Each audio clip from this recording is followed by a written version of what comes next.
할렐루야. 우리 주님을 사랑하시면 아멘 하시겠습니다. 명절 잘 지내셨나요? 추석 명절에 제일 좋으셨던 것이 뭐가 있었을까요? 뭐가 제일 좋으셨나요? 송편을 많이 드셨나요? 고기를 좀 많이 드셨습니까? 명절에 가장 좋은 것은 목소리, 전화 목소리로만 들었던, 늘 보고 싶어 했던 가족들을 함께 만나서 다만 며칠이라도 같이 시간을 나누고 또 대화하고 함께 시간을 보내는 것이 최고의 기쁨이 아닐까, 이런 생각이 듭니다. 뭘 늘 자녀들과 같이 이렇게 있으신 분들은 조금 덜 할 수 있을지 모르지만, 보고 싶어도 보지 못했던 사람들을 명절이라는 핑계로 정말 보게 되면 그것처럼 귀한 것은 없죠. 이제 부모님들이 제일 행복하는 것은 바로 자녀들이 음성을 들을 때가 가장 행복하다는 얘기를 합니다. 그래서 할 수만 있으면 부모님들에게 늘 하루에 한 번이라도 전화로 안부 인사를 드려라. 그것이 부모님들이 제일 기뻐하는 것이다. 그런데 사랑은 내리사랑이라 부모님보다 자식들한테 신경 쓰느라고 부모님들한테 잘 못할 때 얼마나 안타까울지 모르겠습니다. 여러분 어떠십니까? 늘 부모님들은 자식이 음성에 듣기를 늘 그리워하고 기대하고 있는 것처럼, 하나님은 자기 백성들이 하나님의 이름을 불러주기를 원합니다. 어떠십니까? 오죽하면 성경에 보면 누구든지 주의 이름을 부르는 자는 구원을 얻으리로다. 정말 뻔한 이야기 같고 뭐 다른 해석이 필요 없을 것 같은데, 저는 최근에 이 말씀이 계속해서 제 마음속에서 마치 샘이 솟아오르던 물이 동하듯이 제 마음을 끓게 하고 있습니다. 사실 미국 선교사를 하는 5년 동안에도 거의 주여 주여 입에다 주의 이름을 부르고 아주 그냥 달고 다녔고, 눈물로 기도하지 않고는 견딜 수 없는 선교 생활이 있었지만, 여전히 최근에 또 더더욱 주님께서 원하시는 것은 우리가 주님의 이름을 더 많이 부르고 높이고 찬양하고 경배하기를 원하신다. 오늘 이 명절 연휴 기간에 있는 이 철야 예배에도 많은 성도들이 오신 것은 다른 것이 없습니다. 최고의 목적은 우리는 주님의 이름을 높이기 원합니다. 찬양하기 원하고 그 이름을 고백하기를 원합니다.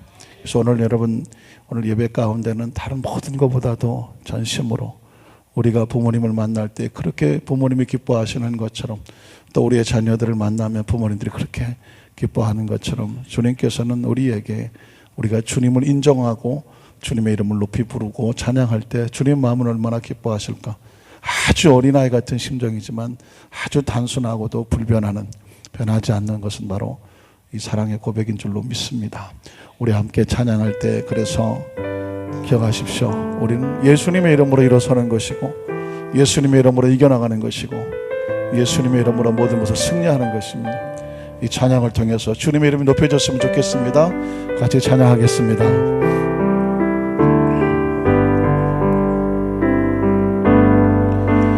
예수의 이름으로 나는 일어서리라. 주가 주신 능력으로 나는 일어서리라. 원수가 날 향해 와도 쓰러지지 않으리. 주가 주신 능력으로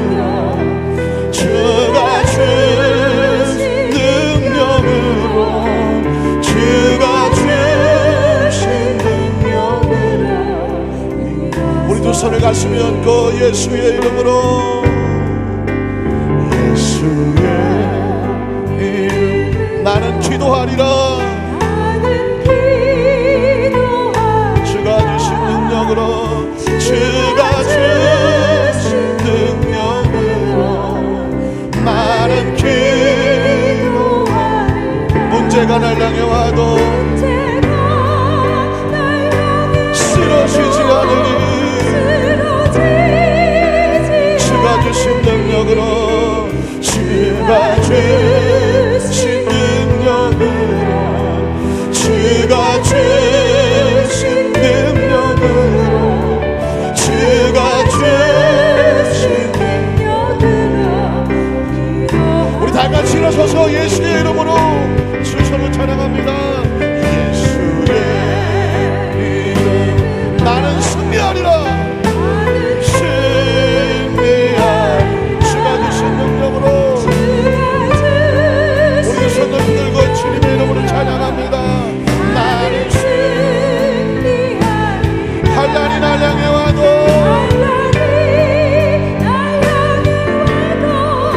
쓰러지지 않으리. 주가 주신 능력으로 주가 주신 능력으로 주가 주신 능력으로 예수의 이름으로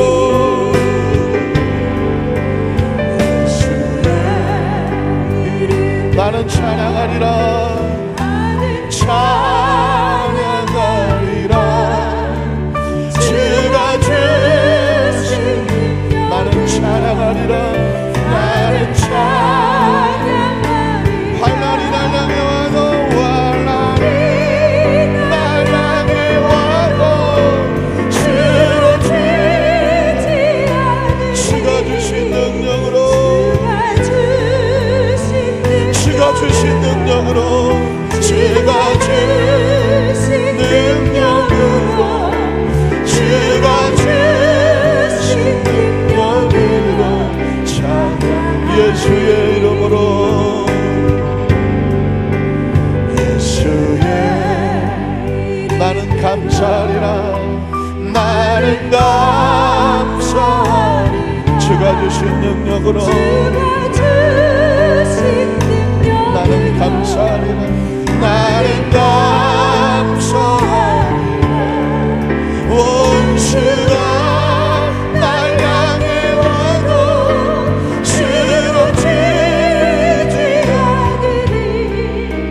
주가 주신 능력으로 주가 주신 능력으로 주가 주신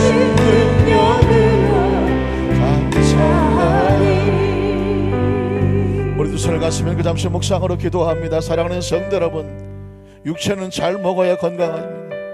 마음은 기쁨이 넘쳐나야 건강하겠죠. 우리 영혼은 하나님의 말씀이 들어와야 됩니다. 예수 이름을 불러야 권세가 생깁니다. 예수 이름에 능력이 있습니다. 예수 이름에 치료가 있습니다. 예수 이름의 길이입니다. 예수 이름의 진리입니다. 예수 이름이 생명입니다. 명절 동안 여러가지 많은 좋은 음식도 먹었고 많은 기쁨도 있었지만 우리 영혼은 오히려 지치고 힘들 수가 있습니다. 더 강력한 은혜와 치료가 필요하지 않습니까? 오늘 말씀을 듣기 전에 강력한 성령의 임재와 능력으로 예수의 이름 가운데 임하게 하여 주시옵소서. 주여 3차 간절히 한번 통성으로 기도합니다. 주여 주여 주여 주의 이름을 부릅니다. 주여 하나님 예수님의 이름에 권세가 있습니다. 예수 이름의 권세가 있습니다. 예수님의 이름에 능력이 있습니다. 하나님 아버지 힘으로 안 되고 눈으로 안 되고 아프고 힘들었던 것과 새로운 어떤 비전과 꿈 우리의 지혜와 명철은 예수님으로부터 옵니다. 우리 주어지는 모든 것들은 예수님의 이름으로부터 옵니다. 예수님의 권세와 능력이 우리에게 필요합니다. 누구든지 주 이름을 부르는 자는 구원 얻는다고 말씀했습니다. 주님 앞에 더 집중하기를 원합니다. 더 집중하기를 원합니다. 더 가까이 주 앞에 나가기를 원합니다. 강력한 성령의 임재와 능력으로 이 추석 명절 연휴 기간에 이 특별한 철예배를 경건하는 성도들에게 예배를 지키고 예수님의 권세와 능력을 찬양하는 성도들에게 강력한 성령의 임재와 능력이 우리 가운데 나타날 수 있도록 주님 도와주시옵소서. 주여 하나님 주여 우리 가운데 임재하시고 주님의 이름만 높임을 받으시옵소서. 주의 이름의 더 권세와 역사가 임하기를 원하오. 오직 주님 예수의 이름으로 예수의 이름으로 나는 일어서리라.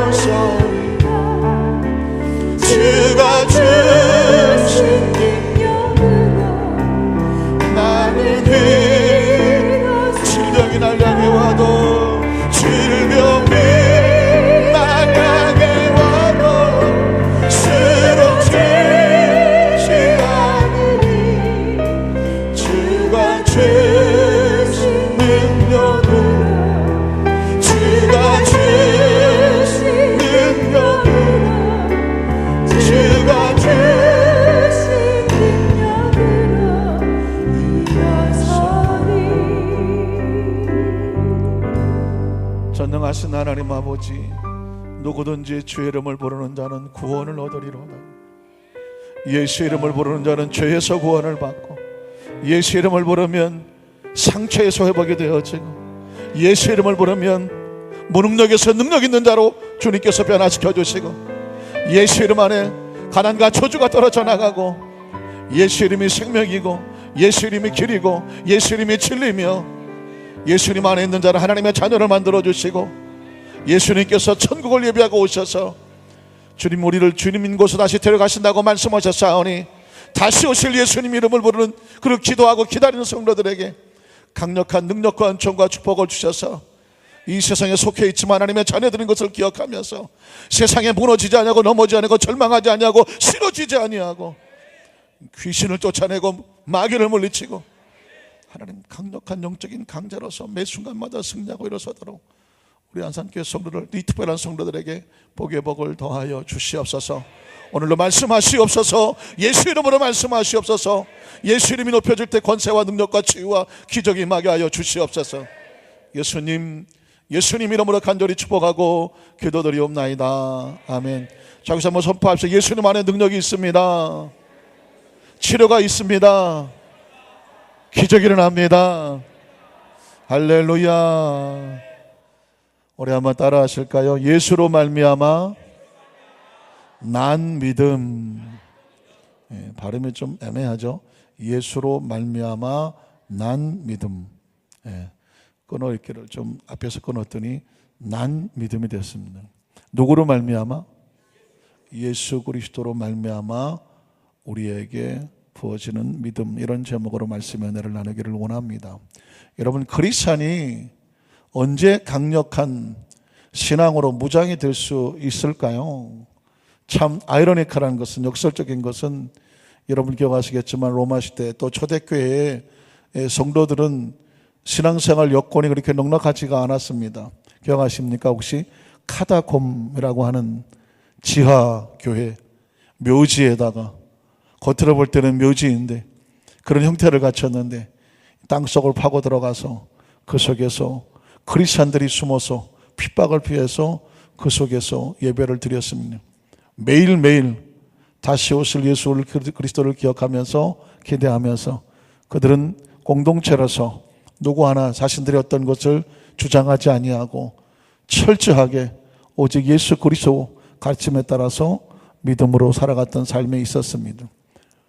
그 당시 성도들에 비하면 우리는 정말 어마어마한 풍요 속에, 어마어마한 자유 속에, 어마어마한 넉넉함 속에 살고 있습니다. 그런데 과연 우리는 그 초대교회 성도들보다 우리의 신앙이 더 절박하고 절실하고 하나님 보시기에 온전히 합당한 믿음이라고 우리가 감히 말할 수 있을까요?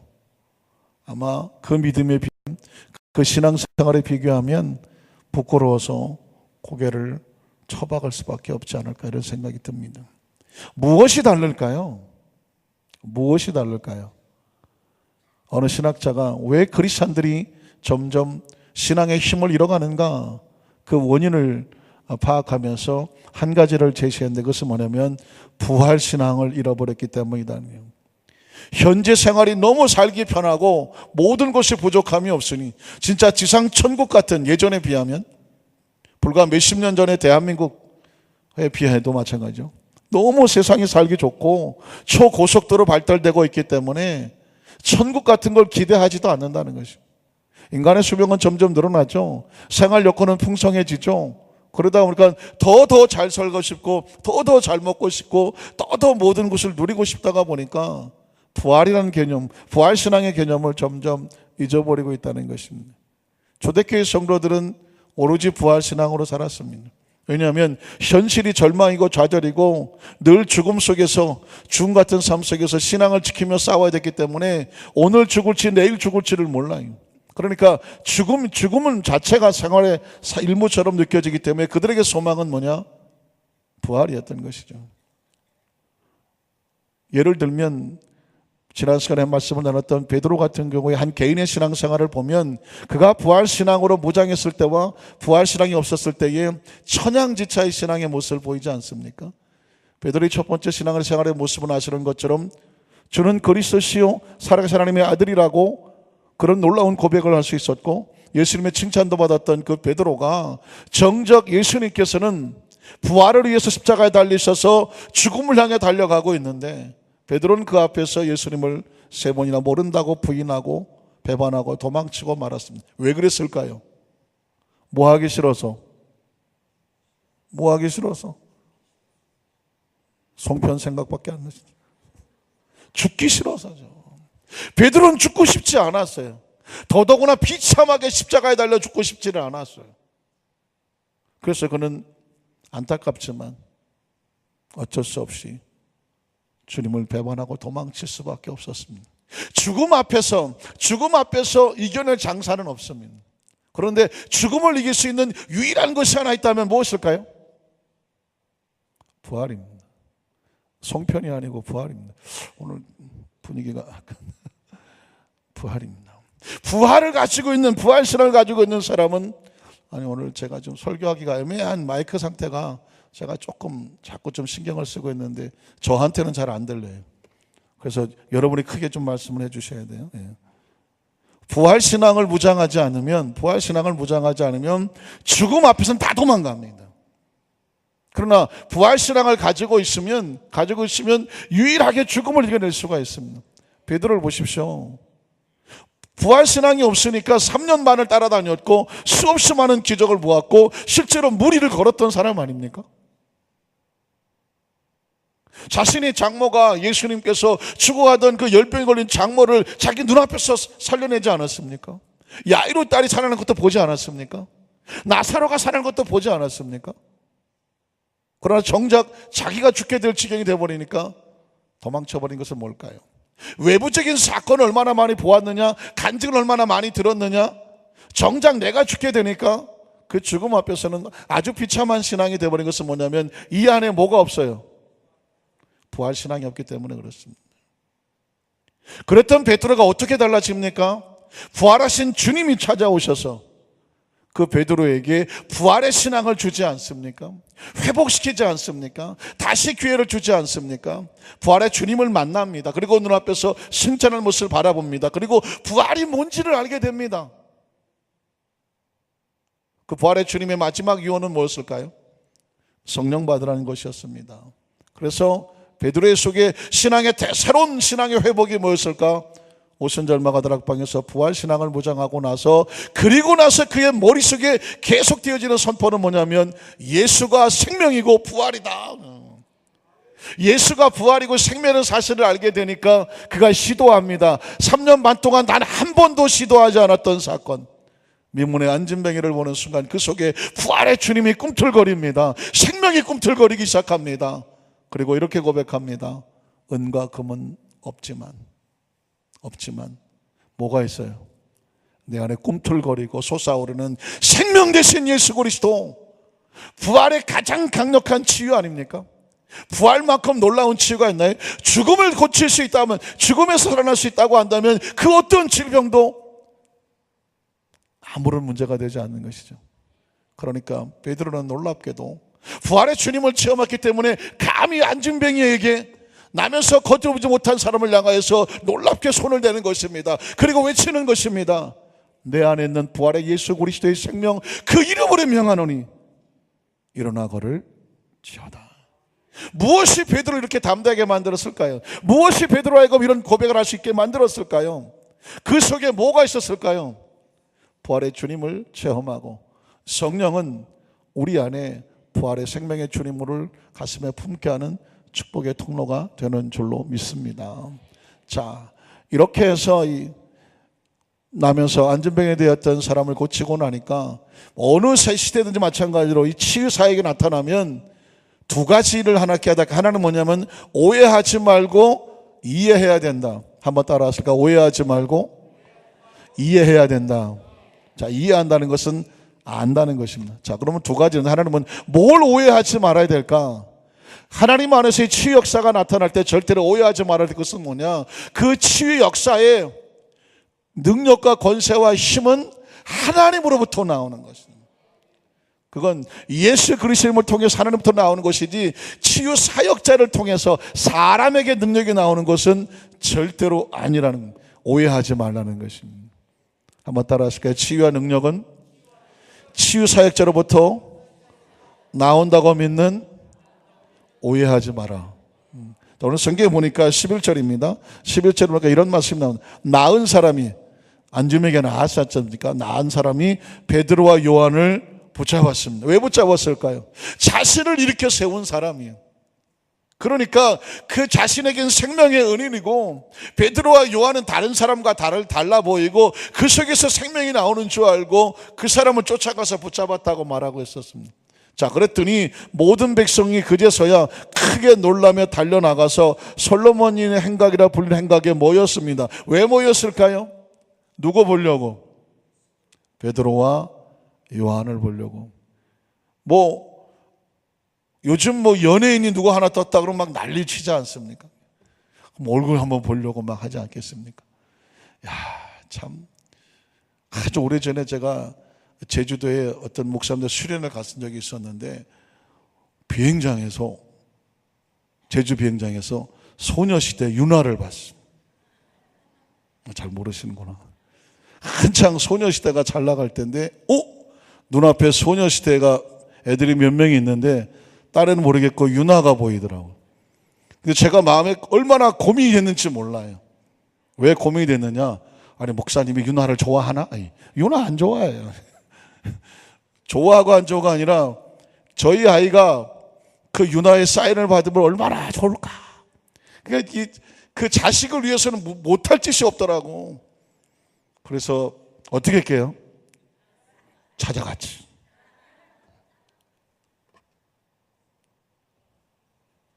아들 얘기하려니까 땀이 뻘뻘 나는데 찾아갔어요. 찾아가서 소녀시대 윤화 씨 맞죠? 그랬더니 어떻게 하셨죠? 야, 저렇게 생겼어요. 예.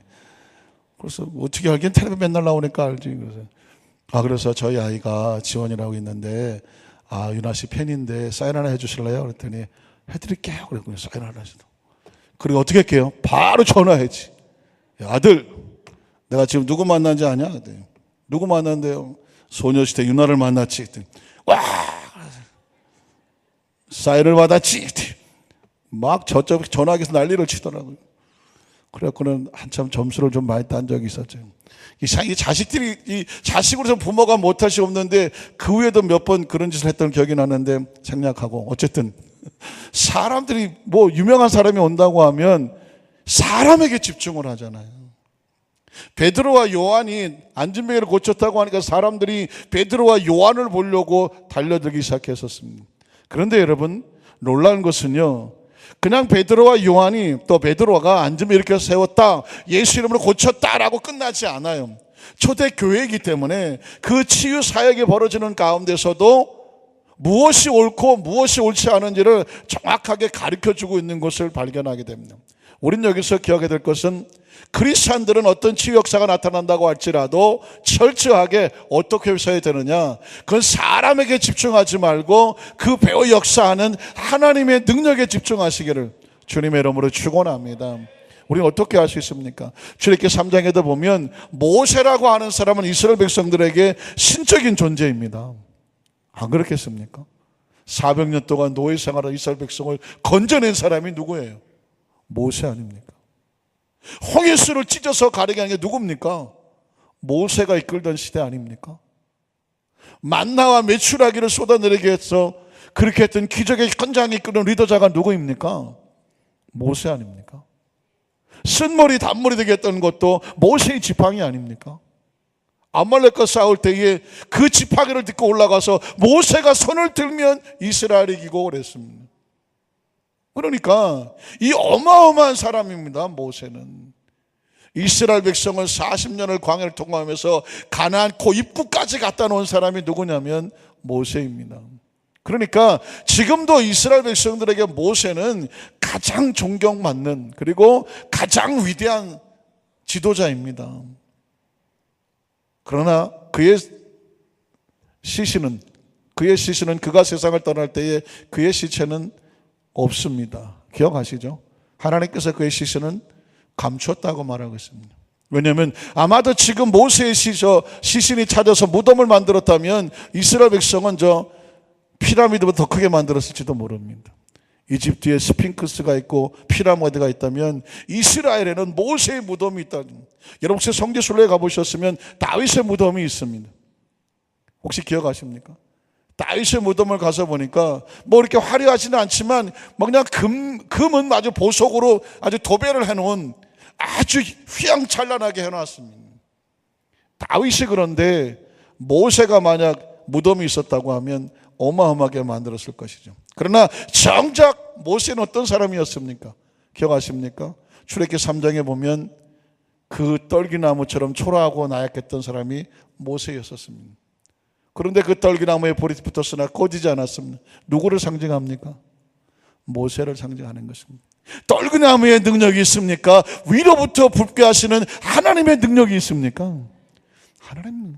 모세의 가슴속에 철저하게 하나님은 모세로 착각하지 아니하도록 너는 떨기나무처럼 초라하지만 저 나약한 떨기나무에 불이 위로부터 붙었으나 꺼지지 않는 것처럼 네가 연약하고 나약해 보여도 내가 능력을 주면 너에게 꺼지지 않는 역사가 나타나. 우리 안산교회 성도는 저 장면을 평생 잊지 말아야 됩니다. 제가 강단했을 때도 늘 저 장면을 가슴에 묵상하고 올라옵니다. 하염없이 초라하고 나약한 떨기나무 같은 제가 어디라고 여기 있어서 여러분 앞에 강단에 설교를 합니까? 정말 감히. 그런데 올라올 때마다 두렵고 떨리는 마음으로 쓰지만 무엇을 의지합니까? 위로부터 부어주시는 저 성령의 불꽃 같은 능력으로. 권세와 능력은 사람에게서 나오는 것이 아니라 하나님으로부터 나오니까 하나님 이 성령께서 내 안에 움직여 주셔서 말씀이 검이 되게 능력이 되고 치유가 되고 은혜가 되고 역사가 되고 지혜가 되고 명철이 되도록 성령님 역사하여 주시옵소서. 그걸 보고 그걸 바라보니까 감히 강단에 서서 성령님 의지하고 말씀이 불이 되고 검이 되도록 말씀을 전하는 것입니다. 모세의 지팡이는 아무짝에 쓸모없는 지난 40년 동안 광야에서 짚고 다니던 그런 마른 막대기에 불과하지 않습니까?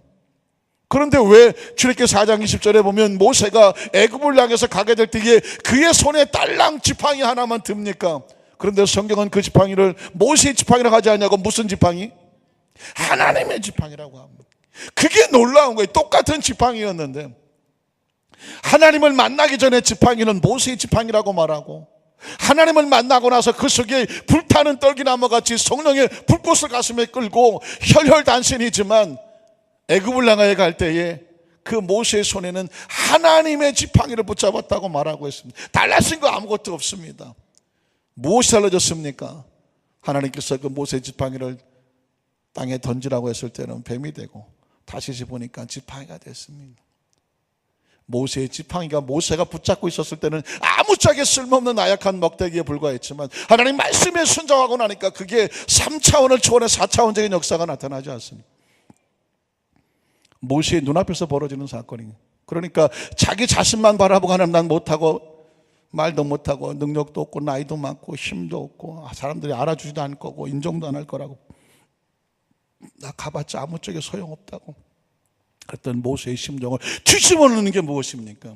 능력은 너한테 있는 게 아니라 하나님이 주시라는 거다. 믿으십니까?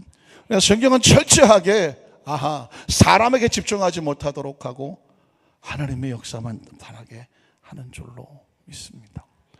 그래서 진짜 아주 조심스럽게 저도 이제 치유사역을 오랄로 대학에서 치유사역으로 박사학위 논문을 쓰고 하나님 주신 은사가 그 마음의 간절한 소원이 철저하게 성경 속에 나타나는 치유 역사가 나타나기를 간절히 구하고 또 하나님께서 때로 역사하시는 것이 있기 때문에 정말 조심스러운 것은 뭐냐면 그 어떤 치유 역사라도 수많은 역사가 나타나도 그 철저한 주인은 누구시냐, 권세는 누구시냐, 원천은 누구시냐, 철저하게 예수 그리스도의 생명입니다.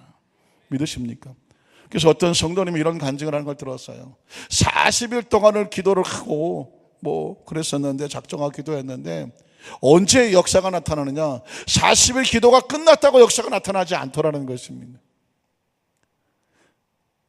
한두 달 더 세월이 지나갔어요. 그런데 그때부터 역사가 나타나는 거야. 내가 40일을 기도했다고 해서 혹시 내가 40일 기도했더니 이런 응답 받았다라고 자신의 의가 드러날까 봐 40일을 기도하느라고 애를 썼지만 하나님은 몇 개월이 지난 다음에 자기도 모르는 사이에 응답을 주시고 계시더라는 것이었습니다.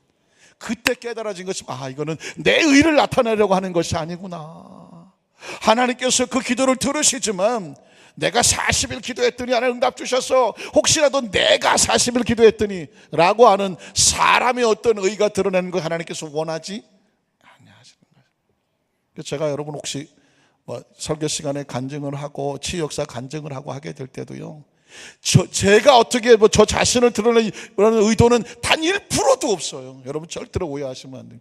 그거는 우리 교회에 혹시라도 저희 요즘은요 설교가 이렇게 나가면 페이스북, 유튜브 해갖고 전 세계로 그냥 영상이 떠버립니다. 그렇기 때문에 저희가 오늘 이렇게 설교하는 것도 동시간에 전 세계가 다 보고 있어요. 그렇기 때문에 혹시라도 정말 그 말씀에 갈급하고 성령의 은혜와 치유 역사를 사모하여서 정말 그 마음 가운데 하나님 은혜를 얻고자 하는 사람들에게 정말 예수 이름으로 치료가 가능하구나, 치료받을 수 있구나, 이런 마음의 소원을 가지고 믿음의 동기부여를 위해서 간혹 우리 치유 역사를 치유받은 성도를 간증을 하게 될 때도 여러분 절대로 오해하지 말 것은 뭐냐면 복음은 들어야 역사가 나타나지 않습니까? 많은 교회에서 치유 역사를 증거하지 않습니다. 오늘날의 치유의 기적이 일어난다고 증거하지 않는 교회도 많이 있습니다. 왜냐하면 초대교회 때 예수님 당시에 치유가 다 끝났고 성령 세례 다 끝났다고 설교하는 교회도 많이 있어요. 그럼 우리는 오늘날도 예수님은 여전히 치유 역사를 베풀어 주시는 줄로 믿습니다. 우리는 그것을 믿기 때문에 증거하는 것입니다. 여전히 성령님은 역사하고 계십니다. 믿으십니까? 여전히 성령의 충만한 역사가 임하는 것이죠. 그래서 여러분 이 복음이 전 세계로 벌어져 나가면 그 말씀이 부딪혀지는 사람에게는 희망이 되고 비전이 되는 줄로 믿습니다. 자, 두 번째, 그러면 무엇을 이해해야 되느냐? 두말할 것도 없습니다.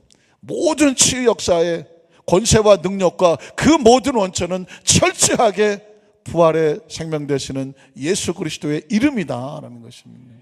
한번 따라 하실까요? 예수 그리스도의 이름에 치유가 있고 권세가 있습니다. 여러분 오늘 본문 12절을 보면 베드로가 똑같이 그 얘기를 하는 것입니다. 베드로가 이것을 보고, 이것이 무엇입니까? 그 사람이, 고침받은 사람이 베드로 요한을 붙잡으려고 하고 사람들이 몰려와서 저 사람이 고쳤어 라고 하는 것을 보고 백성에게 말하되 이스라엘 사람들아 이 일을 왜 놀랍게 여기느냐. 놀랍지 않습니까? 왜 놀랍게 여기냐고 말하는 베드로가 놀라워. 그 나면서부터 안진뱅이로 베드로가 이렇게 세워놓고 사람들이 놀라는 것이 당연한 건데 베드로가 뭐 이런 거 가지고 놀라느냐, 이렇게 됐습니다. 얼마나 달라졌습니까? 이를 왜 놀랍게 하겠냐. 그리고 우리 개인의 권능과 경건으로 이 사람을 건개한 것처럼 왜 우리를 주목하느냐. 주목하라는 이야기입니까? 주목하지 말라는 이야기입니까? 주목하지 말라는. 이것은 우리의 능력과 우리의 경건이 아니다. 베드로가 철저하게 여기서 선을 긋죠. 베드로가 선을 그으면서 사실상 수천 년이 지났지만 오늘날 교회 속에서도 당연하게 선이 그어져야 된다는 것이니, 어떤 놀라운 치유 역사가 나타나더라도 그것은 철저하게 개인의 권세와 권능과 경건이 아니다. 누가 하셨을까요? 그 다음 절을 보면 아브라함과 이삭과 야곱의 하나님, 곧 우리 조상의 하나님의 그의 종 예수를 영화롭게 하셨느니라. 예수님을 영화롭게 하셨음. 너희가 그를 넘겨주고 빌라도가 놓아줄 결의한 것을 너희가 그 앞에서 거부하였으니 너희가 거룩하고 의로운 일을 거부하고. 자, 지금 베드로는 이 사건을 통해서 예수님을 계속 증거하고 있습니다. 하나님께서 영화롭게 하신 예수 그리스도, 거룩하고 의로운 예수 그리스도. 근데 너희가 그것을 거부했다고 말하죠. 도리어 살인한 사람 누굴까요? 바라바죠. 바라바. 기억하시죠? 바라바를 놓아주라고 구하였고, 그리고 생명의 주. 자, 여기서 베드로가 신앙 고백을 합니다. 예수는 생명이라고 말하는 것입니다. 기억하십니까? 제가 이 안산에 와서 첫 설교를 할 때에 그 첫 설교 제목이 예수가 생명입니다 그랬습니다. 2년 지났다가 별로 반응이 없네. 여러분, 예수는 2달 전에도 생명이, 2년 전에도 생명이고, 20년 전에도 생명이고, 2000년 전에도 생명이고, 앞으로 2000년 후에도 생명이에요. 예수가 생명이란 단어에 여러분의 심령이 끓어야 돼요. 막 불이 붙어야 돼요. 그 생명이 내 속에서 그냥 꿈틀꿈틀거려야 돼요. 지금 베드로는 자신이 체험을 한 거예요. 자신이 살아났잖아요. 비참하게 피투성이로 죽어나가 잡혀졌던 것을 예수님이 살렸잖아요. 회복했잖아요. 그리고 예수의 생명이 들어왔잖아요. 안전병 이렇게 세웠잖아요. 그러니 그는 이렇게 고백하는 것입니다. 예수가 생명입니다. 생명의 주를 죽였도다. 그러나 하나님의 죽은 자 가운데서 그를 어떻게 했어요? 살리셨다. 이게 부활을 말하고 있지 않습니까? 하나님께서 그를 죽은 자 가운데로 살리셨으니 우리가 이 일에 뭐다? 증인이라고 그러죠. 여러분, 크리스찬의 최종의 궁극적인 목적은 뭐 되는 거예요? 증인 되는 거예요. 권사 되는 거.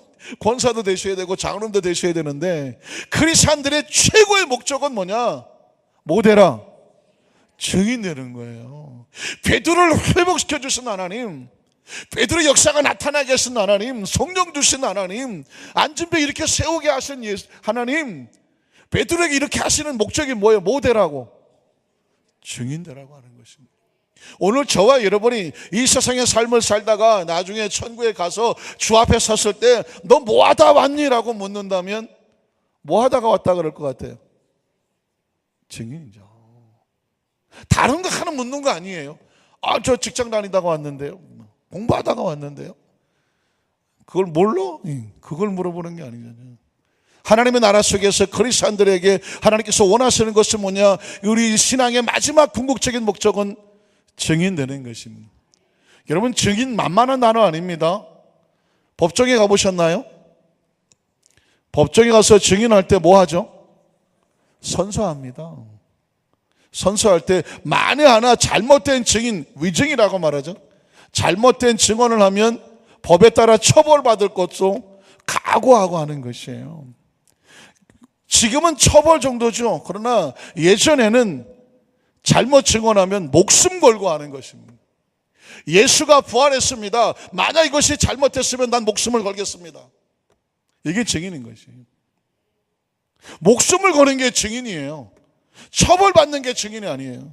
그러니까 지금 베드로는 그전에는 부활의 신앙이 마음속에 없었기 때문에 예수를 눈앞에 두고도 도망을 쳤어요.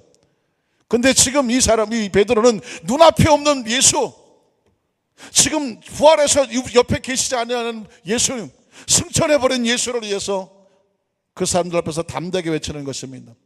예수가 부활하시는데 우리가 이 일의 증인이라고 말하고 있는 것입니다.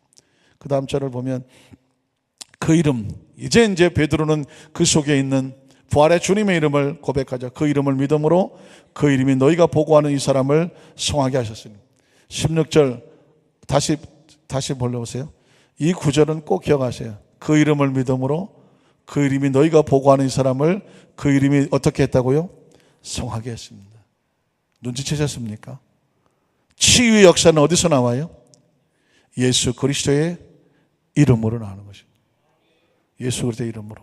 왜 누구든지 주 이름을 부르는 자는 구원한다고 말하고, 왜 이 시대 속에서 뻔히 아는 것 같은 수도 없이 들을 말씀 같은 것이 우리의 심령을 통하게 하는지 아십니까? 우리의 신에 가장 애끼시는 예수 그리스도의 이름이에요. 가장 큰 권세는 예수 그리스도의 이름이에요. 비밀도 예수 그리스도의 이름이에요. 뭐 특별한 얘기 들어오셔 나온 것 같습니까? 가장 특별한 이야기가 예수 그리스도의 이름이에요. 가장 특별한 권세가 예수 그리스도의 이름이에요. 우리를 살리게 한 것이 예수 그리스도의 이름이에요. 우리가 하나님의 자녀 되게 한 것이 예수 그리스도의 이름이에요. 우리를 구원받게 하는 것도 예수 그리스도의 이름이에요.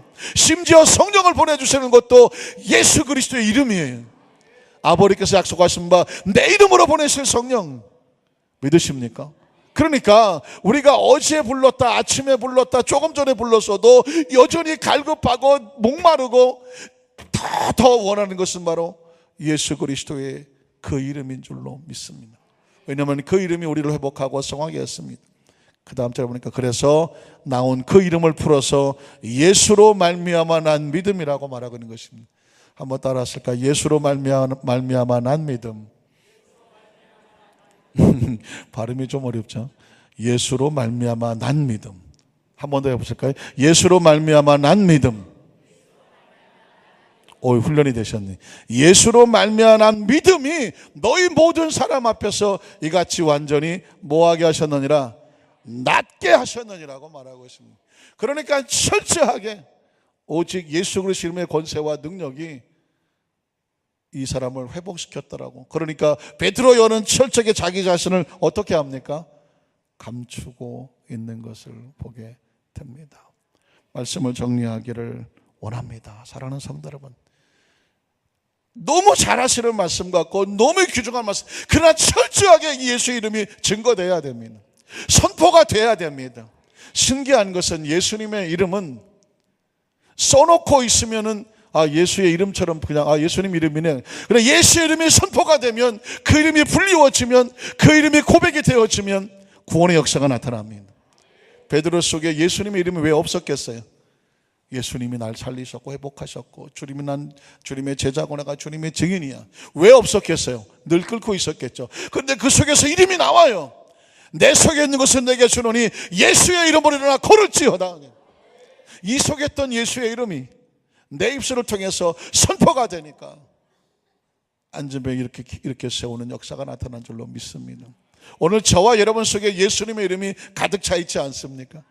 그 이름이 청가들 통해서 찬양이 되어지고, 그 이름이 우리 성도를 통해서 기도가 되어지고, 그 이름이 우리를 통해서 증언이 되어서 선포가 되어질 때에 오늘 성경은 우리에게 그 이야기를 하고 있는 것입니다. 베드로가 능력이 있어서 안전벨 고친 게 아닙니다. 베드로 속에 있는 그 이름, 예수로 말미암은 그 믿음, 그리고 부활의 생명의 믿음이 그 속에서 나와서 선포가 될 때 안전벨 이렇게 세웠던 것처럼 우리 속에 있는 동일한 이름이 있습니다. 그 이름이 있습니다. 예수로 말미암아 난 믿음이 있습니다. 그리고 우리 속에서도 우리도 다 증인들입니다. 그 입술의 고백이 선포가 되어질 때, 가정에서 선포될 때 가정이 살고, 사업이 살고, 직장이 살고, 병든 자가 살고 회복되고, 교회 안에 공동체가 살고, 믿으십니까? 그래서 여러분, 아주 단순한 부탁, 단순한 메시지를 전합니다. 가정이든 사업이든 직장이든 어느 곳에 가든지 늘 끊임없이 쉬지 말고 예수님의 이름을 부르십시오. 고백하십시오. 선포하십시오. 그리고 결정적인 순간에 예수로 말미암은 믿음을 가지고 내 속에 아무것도 없지만 예수 이름으로 명령하노니 가난과 저주는 떨어져 나갈지어다. 질병의 세력은 떨어져 나갈지어다. 흑암의 세력은 빠져나갈지어다. 예수로 말미암은 믿음이 움직이는 거고 믿음이 선포가 되고 열매 맺기를 주님의 이름으로 축원합니다.